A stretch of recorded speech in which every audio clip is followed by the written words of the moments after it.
నాగలితో నేలను దున్నినప్పుడు ఏ ఆకారంలో చాళ్ళు ఏర్పడతాయి? Option 1 T, option 2 S, option 3 V, option D, option 4 W. దీని సరైన సమాధానం ఆప్షన్ 3 వి ఆకారంలో ఏర్పడతాయి.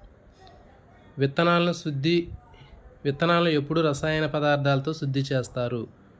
విత్తనాలని ఎప్పుడు రసాయన పదార్థాలతోటి శుద్ధి చేస్తారు? విత్తనాలు ఏర్పడినప్పుడు, నాటే ముందు, దాచే ముందు, కోతల ముందు. సో దీని సరైన సమాధానము నాటే ముందు. విత్తనాలు నాటే ముందు విత్తనాలని శుద్ధి చేస్తారు. Next question number 3. వేరుశెనగలో వచ్చే శిలీంధ్ర వ్యాధి ఏది? వేరుశెనగలో వచ్చే శిలీంధ్ర వ్యాధి తుప్పు తెగులు, టెక్కా తెగులు, ఎర్రకుళ్ళు తెగులు, అగ్గి తెగులు. సో దీని సరైన సమాధానము ఆప్షన్ 2 టెక్కా తెగులు. కలుపు మొక్కలను ద్విదళ బీజాలలో నిర్మూలించడానికి ఉపయోగించే రసాయనం పేరు ఏమిటి? ద్విదళ బీజాలలో ఉన్నటువంటి కలుపు మొక్కలను నిర్మూలించడానికి వాడేటటువంటి రసాయనం నాఫ్థలిన్ ఎస్టిక్ ఆమ్లము, ఇండోర్ బ్యూటరిక్ ఆమ్లము, ఎస్టిక్ ఆమ్లము, 2,4-D. సో దీని సరైన సమాధానము 2,4-D. పంట నుంచి గింజలను సేకరించడాన్ని ఏమని అంటారు?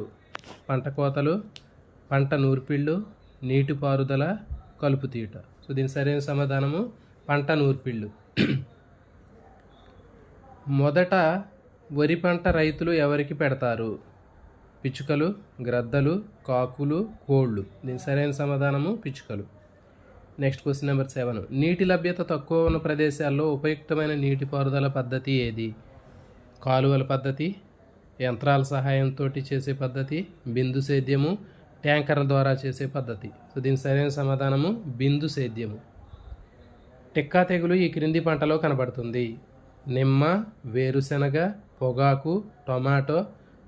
సో దీని సరైన సమాధానము వేరుశెనగ. వేరుశెనగలో టెక్కా తెగులు కనిపిస్తుంది. నెక్స్ట్ 9. Question number 9. మొక్కలు ఏపుగా పెరగడానికి అవసరమయ్యే ఎరువులు ఏంటి?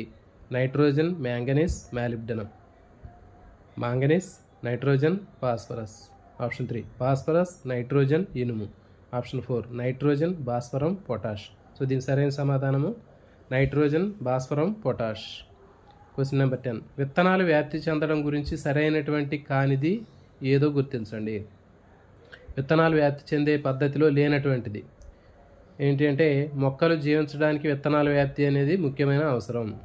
ఆప్షన్ 2 ఇవి పెరగడానికి సరైనటువంటి స్థలం అనేది లభిస్తుంది. విత్తనాలు వ్యాప్తి చెందడం వల్ల ఏమవుతుందంటే సరైనటువంటి స్థలంలో పడి పెరగడానికి అవకాశం ఉంటుంది. వాటికి తగినంత సూర్యరశ్మి, నీరు కూడా లభిస్తుంది. చాలామంది మొలకెత్తిన గింజలను ఆహారంగా తీసుకుంటున్నారు. సో మరి దీంట్లో సరికానటువంటిది ఆప్షన్ 4. Question number 11. ఈ క్రింద ఇవ్వబడినటువంటి వాటిలో నేల సారాన్ని సంరక్షించే సరి అయినటువంటి పద్ధతుల్ని గుర్తించండి. నేల సారాన్ని సంరక్షించే సరైనటువంటి పద్ధతులు: 1 ఒకే రకమైన పంటను ప్రతి సంవత్సరం ఒకే పొలంలో పండించటం. ఆప్షన్ 2 నేలను ఖాళీగా ఉంచటం. ఆప్షన్ 3 పంట మార్పిడి చేయటం. ఆప్షన్ 4 అతిగా రసాయనాలు వాడటం. సో దీని సరైన సమాధానము పంట మార్పిడి చేయటం. 3. సో ఇవన్నీ కూడా మిత్రులందరికీ కూడా ఎస్జిటికి సంబంధించినటువంటి సైన్స్ ఎస్జిటి రాసే వాళ్ళందరికీ, అదేవిధంగా టెట్లో పేపర్ 1 రాసే వాళ్ళందరికీ కూడా ఈ బిట్స్ అనేవి చాలా ఉపయోగపడతాయి. సో కాబట్టి ఇలాంటి మరిన్ని వీడియోల కోసం ఛానల్ని సబ్స్క్రైబ్ చేయండి, వీడియోని లైక్ చేయండి.